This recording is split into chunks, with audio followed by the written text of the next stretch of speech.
Magandang gabi sa inyong lahat. Ako nga po pala si Phoebe at ang mga babanggitin o isasalaysay ko sa compilation na ito ay mga tunay na karanasan ng mga mababanggit na mga tauhang involved. Hindi na po ako magpapaligoy-ligoy pa at narito uumpisahan ko na. Taong 2019 nang maganap ito nang minsang tumungo ang aking pinsan sa bahay namin upang makipag-bonding at chikahan. Kumbaga catching up dahil ang tagal na rin po niya talaga na hindi nakapupunta o kaya naman nakikipagkwentuhan sa amin. Kung kaya't pumesto kami sa kainan. Ang pwesto, katabi ko yung kapatid ng pinsan ko at yung pinsan kong yun ay katapat lang din namin. Tapos yung kapatid ng pinsan ko ay tamang picture-picture lamang sa kanila. Stolen shot kumbaga sapagkat ang hilig-hilig po talaga niya na kumuha ng mga candid na mga larawan namin tapos kung ano yung nakakatawa yun yung izo-zoom in niya at ipopost pa sa social media. Kinabukasan, tinitignan ng kapatid ng pinsan ko yung mga pictures niya nang sa isang larawan daw na nakunan napansin nila ang isang anino sa likuran ng kapatid niya. Sinend din agad niya sa amin yun tapos pinakita namin sa papa ko. Kaya ang ginawa namin, tumawag kami doon sa tita ko na manggagamot. Hindi po siya albularyo Sir Red ha pero marunong lang po talaga siya sa ganoon. At ang pinaka-abiso ng tita naming iyon ay sunugin ang suot naming damit nung gabing iyon. Yung suot namin sa mismong larawan na nakunan at pinag-distant prayer ng tita ko yung pinsan ko na kung saan naroroon yung anino. Si Papa naman, hinabilinan na mag-insenso sa buong bahay at ginawa nga yun ng mga pinsan ko at habang ginagawa daw nila ang bagay na yun, bigla-bigla may nakita silang maitim na anino at lumabas daw ito mula sa bahay. Sa pagkakadescribe ng pinsan ko, mahaba ang buhok nito. After po nun, nagpagupit siya ng buhok at hindi pumasok sa school ng ilang araw. Ito naman pong susunod na kwento ay nangyari noong July 2022 nang kami po ay magbantay kay mommy habang siya po ay na-admit sa San Juan de Dios. So habang naghihintay kami ng room, andun kami sa COVID facility room kaya bawal din talagang lumabas o magpaikot-ikot sa ospital. Nung gabing lumipat kami sa COVID facility room, yung pintuan po kasi nun ay may maliit na salamin kaya makikita mo kung sino yung papasok. Ako naman, busy sa paggawa ng kung ano-ano para sa tumbler ni mommy hanggang sa napatigil na lamang ako dahil napansin ko na may sumilip doon sa salamin ng pinto. Nang akin ang tinignan, wala akong nakita. So nung nakalipat na kami ng room, kwento ni Papa sa akin. As in wala pong kaabog-abog. Hindi ko kwento sa kanya yung masasabi kong kababalaghan na napansin ko sa gawing pinto. Siya daw ay mag-isang naglalakad papunta ng elevator nang bigla ay may makita siyang matandang lalaki. Aware si Papa na hindi ito tao. Bukas ang third eye ni Papa. Needless to say, multo yung matandang lalaki. Pilit daw pong dinidedma ni Papa ang marahang paglalakad ng matandang lalaki patungo sa kanya. Kasi mahirap din daw po na malaman kung ano nga ba ang nais ipahiwatig ng nagpapakitang entity. Mabuti na lamang ay bigla na lang nagsara yung elevator at mabuti din daw hindi naman sumunod sa kanya ang naturang matandang lalaking multo. Ito naman po ay nangyari nung birthday ng kapatid ko sometime in 2021.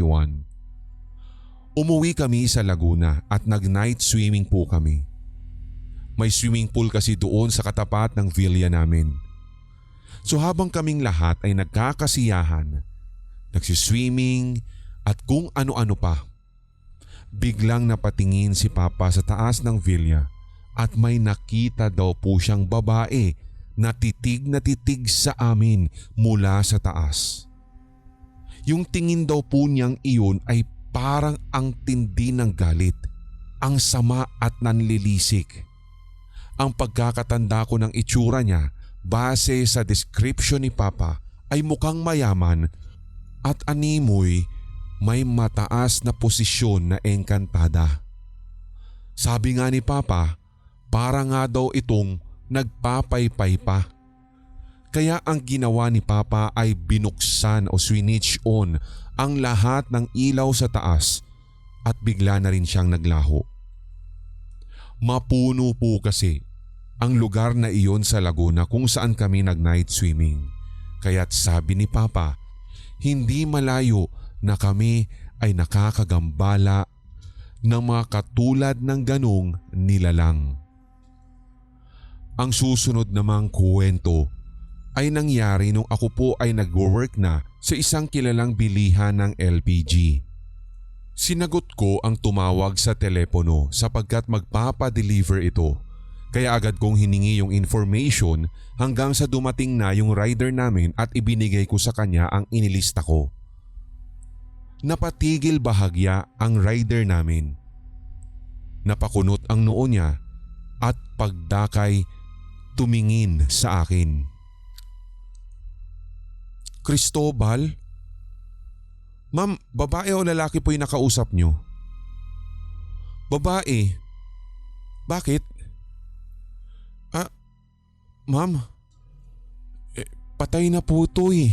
Tsaka regular customer na po natin to kaya kabisado ko po yung mga pangalan ng mga nagpapadeliver sa atin. Ito po yung gamit niyang pangalan eh. Tapos ako naman ay biglang nagbiro na paano pag lalaki yung nakausap ko, tapos napakwento bigla yung rider na may naikwento din yung isang regular customer sa kanya nang minsan ay tumawag siya para magpa-deliver bandang 5:00 na ng hapon. Ang sabi ng regular customer na iyon sa rider namin na kinuwento niya sa akin, may sumagot daw sa aming tanggapan pero hindi naman nagsasalita. Puro humming lamang daw ang tugon mula doon sa telepono namin at wala daw po talagang isang salita na binanggit.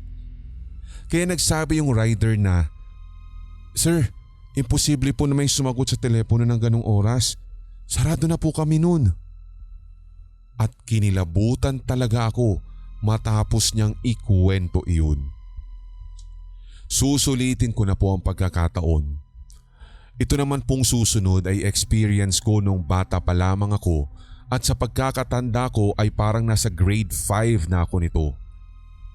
Napunta kami sa Maragondon kasi tiga doon yung lolo ko at natutulog lang kami sa tent. Isang gabi ay inaantok na ako kaya nauna na akong pumasok sa tent at ako lang po yung mag-isa. Hindi ko po talaga inaasahan ang mga sumunod na nangyari. Ewan ko ba kung bakit sa tuwing ako ay pumipikit, doon ako nakakakita ng imahe ng isang babaeng nakaitim. Itim din yung belo na para bang pangkasal. Tapos kapag didilat na ako, magugulat na lang talaga ako na nasa harapan ko na siya at ang laki-laki ng ngisi niya. Nakakatakot talaga ang itsura niya. Kaya pumipikit ako ulit pero ganun pa din ang nakikita kong imahe. Meron pa nga din po yung pagkakataon na nakikita kong naglalakad siya papunta sa akin pero pag dumidilat ako, agad-agad ay nasa harapan ko na siya. Nakatatlong ulit iyon ng puro ganun ang nangyayari kaya bumabangon na lamang ako at lumalabas habang hinihintay ang sino mang makakasama ko na matulog. Ito naman ay kwento sa amin ni Lola sa Laguna. Year 2007 daw nang maganap ito. Normal na araw ng magtatanghalian kaya si Lola ay nag-aya na at ang pagkakasabi pa nga ni Lola, O kakain na, halina kayo. Nang bigla daw pong umihip ang malakas na hangin at dumaan talaga sa kanyang katawan. Tapos nung kakain na nga daw po sila, napansin nila na parang napanis bigla ang mga nakahain at kung meron man daw pong pwede pang kainin, wala itong kalasa-lasa.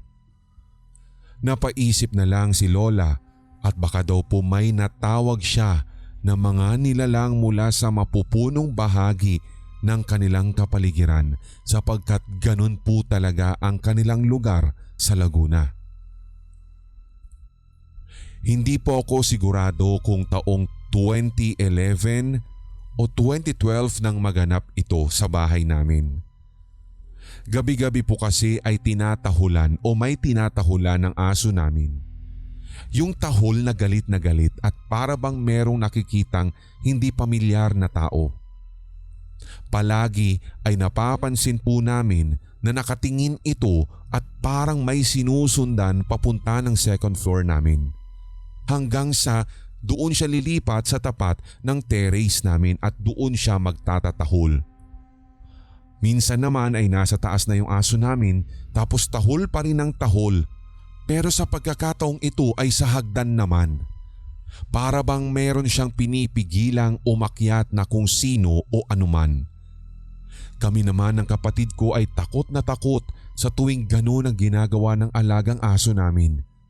Kahit nga tinatawag na namin ang ngalan nito, ayaw pa rin tumigil. Hindi rin po namin alam kahit nga po kunin namin siya sa kung saan siya tumatahol ng gabing yun, ay wala pa rin tigil at doon pa rin siya nakatitig sa parehong direksyon. Mabuti nga Sir Red, ngayon ay hindi na ganun ang aso namin. Ito naman pong susunod ay naganap noong 2022 nang mamatay si Mami. Madaling araw na kaming nakauwi ng bahay noon at daladala namin yung mga gamit ni Mami galing ng ospital. Hindi namin sinabi sa aso namin na wala na si Mami dahil malapit din yun kay Mami saka senior dog na din kaya natakot din kami. Kasi yung pinsan ko noon nung namatay ang mami niya, sinabi niya doon sa isang aso nila at bigla ding namatay. Nasa kwarto na yung mga gamit ni Mami at yung aso namin ay hinahanap talaga kung saang sulok ng bahay ang Mami. Hanggang sa natuntun niya yung mga daladala naming gamit ni Mami at doon siya tumambay sa harapan nito. Naawa kami talaga hanggang sa kami man ay naiyak na rin. Kinabukasan, kuwento ni Papa sa amin na nasa bahay daw si Mami at nasa kwarto nila.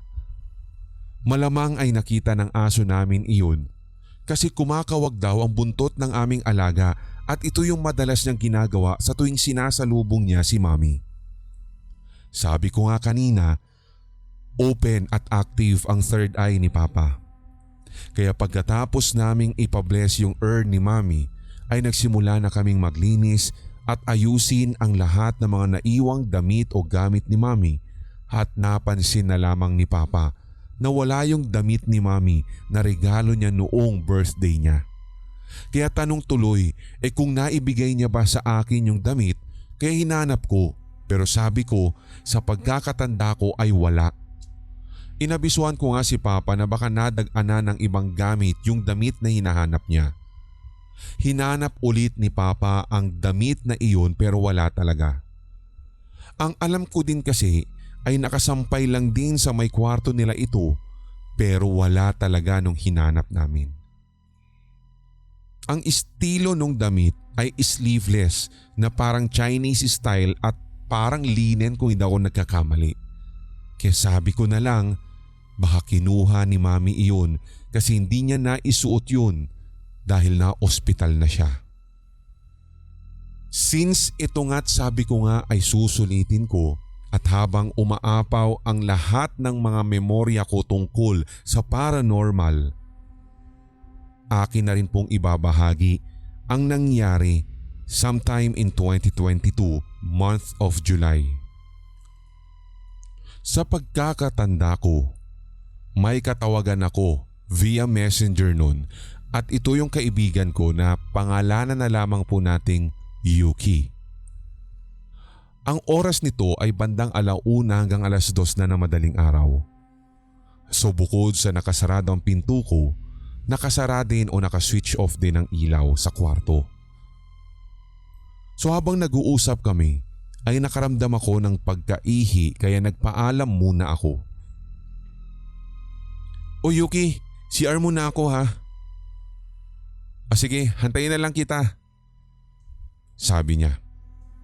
So iniwan ko yung phone ko sa kama. Tapos nung pagbalik ko, kinuha ko na yung phone at saka inilagay na ulit yung headset nang biglang, "Hoy, may kasama ka ba dyan sa kwarto mo?" At nataranta talaga ako at kinabahan, sabay na rin ang pagkatakot at bigla ko pong inend yung call. Parang ang naging ninja ako, Sir Red, dahil agad-agad kong binuksan yung pinto at ilaw at nagchat ng, "Loko, wala akong kasama dito. Huwag kang manakot ha." Kaya nag-decide na lang kami na matulog na. Kinabukasan noon ay pinag-usapan namin kung ano ang nangyari. At sabi ni Yuki, "Alam mo yung nagpaalam ka sa akin na magsi-CR ka? Nagpapatugtog lang ako noon pero may narinig akong bigla. Boses yun. Batang babae. Alam mo ba yung sabi niya? 'Nasaan ka, Mami? Mami?' Paulit-ulit. Tas bigla siyang tumawa." Ayon pa kay Yuki, yung tono ng boses ng bata ay tulad dati nung ringtone na pang-horror na "Mami?" na nag-e-echo pa. Pagkatapos kong madinig ang kwento niya ay sobra talagang hilakbot ang naramdaman ko at kahit nga po last year pa ito nangyari, kinikilabutan pa rin ako sa tuwing naaalala ko iyon. Ito naman pong susunod ay noong 2007 at high school pa lamang ako. Nasa school ako noon habang si Papa ay naiwan sa bahay dahil naglalaba po siya sa gawing likuran namin.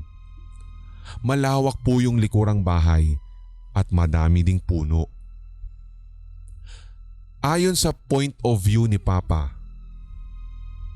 tanghali na naglalaba ako nang bigla-biglang umalulong yung mga aso namin.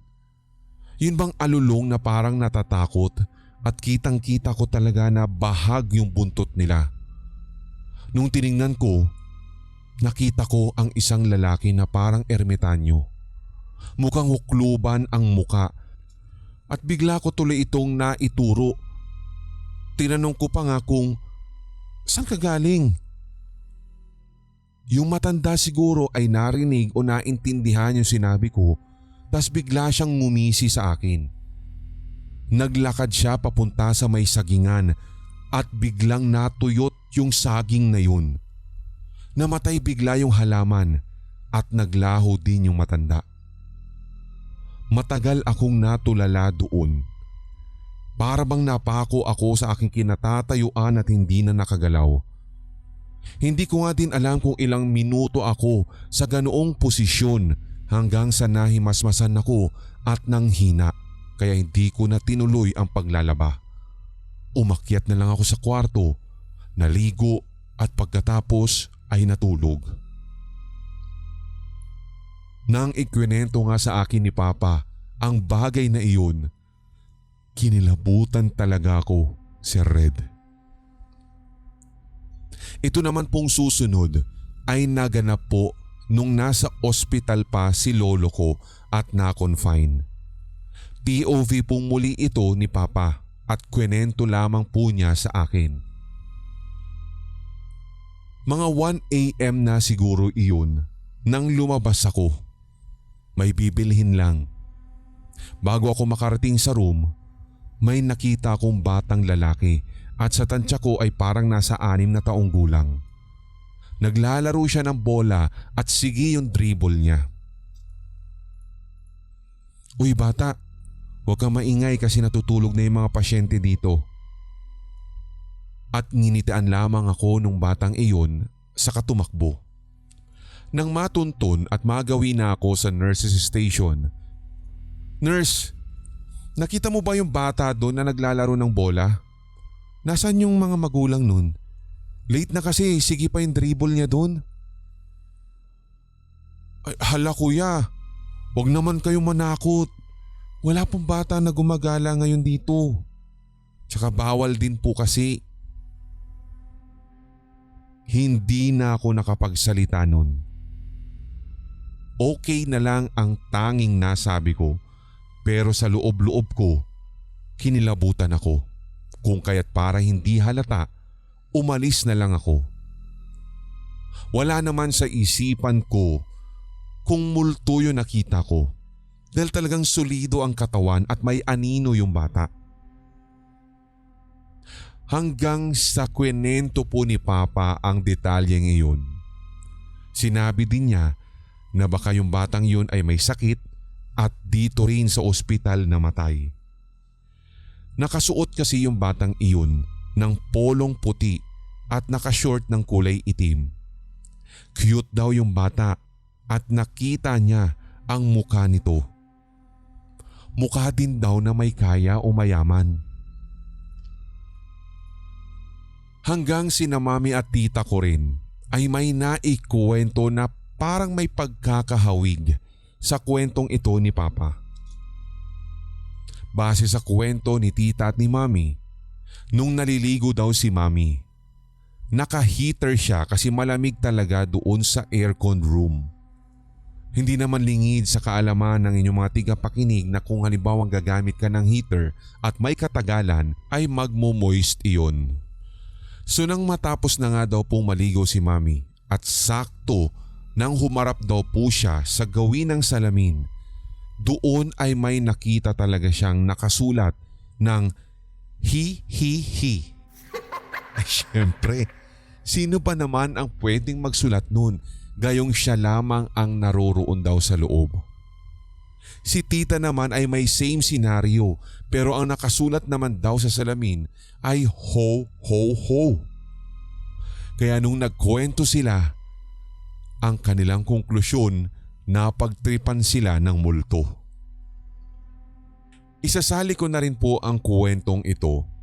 Nung kami pa po ay nakatira kina tita at nag-decide po sina Papa na mangupahan na lang para magkakasama kami kasi nag-aaral na din yung kapatid ko.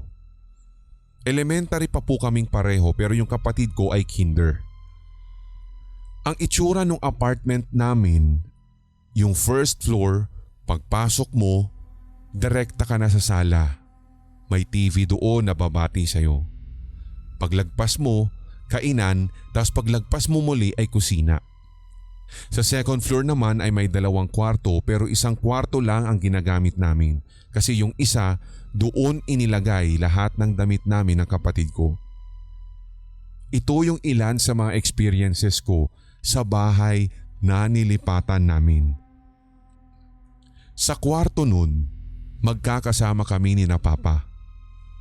Kada madaling araw ay nagigising si Papa nun at nakikita daw niya lagi na may nakatitig sa akin ng masama at ito ay lalaki na naka-coat and tie kaya palagi na po niya akong tinatabihan na matulog tapos ang ginagawa daw ni Papa sa tuwing natsyetsyempohan niya ito ay nakikipagtitigan din daw siya sa lalaki hanggang sa tuluyan itong mag-fade out.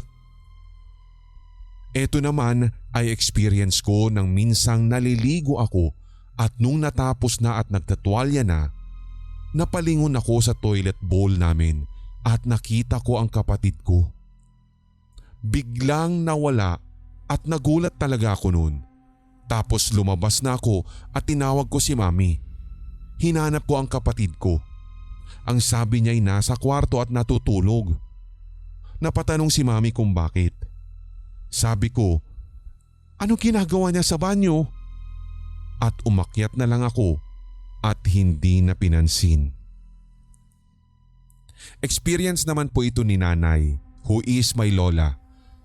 Nasa kusina daw siya at naghuhugas ng plato nang bigla daw niya akong nakita na umakyat at nagmamadali. Untay na naman Bea, nagmamadali ka pang umakyat at kapag ikaw ay nalaglag dyan sa hagdan ha, walang sisihan. Pero bigla din pong napatigil si nanay dahil na-realize po niya na wala ako sa bahay at siya lang ang mag-isa dahil nasa school kaming lahat. Kaya napatanong na lang si nanay kung, "Abay, sino yun?" Ito naman ay experience ng kuya ko, who is my cousin. Kada umaalis kami, sina kuya at si tita ang tumitingin sa bahay namin. Isang araw daw, habang nagche-check pa si tita kung natanggal lahat ng nasa saksakan ng kuryente, si kuya daw ay nasa sala. Hinihintay lang si tita nang bigla daw po siyang nakakita ng maliit na itim na usok at dumaan daw ito sa kainan. Ang bilis daw nito kaya si kuya biglang pinamadali si tita. "Ma, hindi ka pa tapos? Bilisan mo na dyan." "Bakit ba? Wait lang." Hanggang sa lumabas na lamang si kuya sa bahay at doon na lamang niya hinintay si tita dahil kinikilabutan na daw siya. Ito naman ay experience ulit ni kuya, yung cousin naming yun. Natutulog daw siya noon sa kwarto at doon nga ay may makikita ka rin kasing malaking salamin at hindi po namin ito ginagalaw. Doon daw si Red ay may nakita siyang babaeng nakaputi. Hindi nga lang daw niya alam kung nasa likod niya yung babae o nasa loob mismo ng salamin. Kaya ang ginawa ni kuya, kumuha na lamang daw siya ng kumot, tinakpan yung salamin at pumikit na siya at hindi na muling tinignan iyon. Ito naman ay experience ni Mommy. Gabi na daw iyon at nasa sala daw si Mommy habang nanonood ng TV. Nakahiga daw po siya doon sa sofa set namin nang walang ano-ano ay may umihip daw sa tenga niya.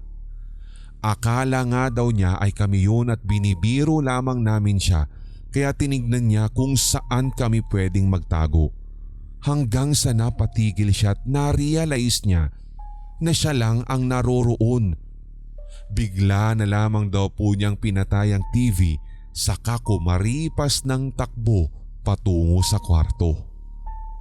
Bukod pa dito sa mga experiences na ito, Sir Red, natatandaan ko rin base sa kwentuhan ng mga matatandang kapitbahay. Naniniwala sila na sa kinatatayuan ng bahay namin o kung hindi man, sa mismong bisinidad o bakuran ng kinatatayuan ng bahay namin ay meron daw po kasing lumang balon. Ang paniwala ng mga matatanda doon, maaaring ito daw ay lagusan ng mga espiritong nagpapagala-gala sa loob ng aming bahay.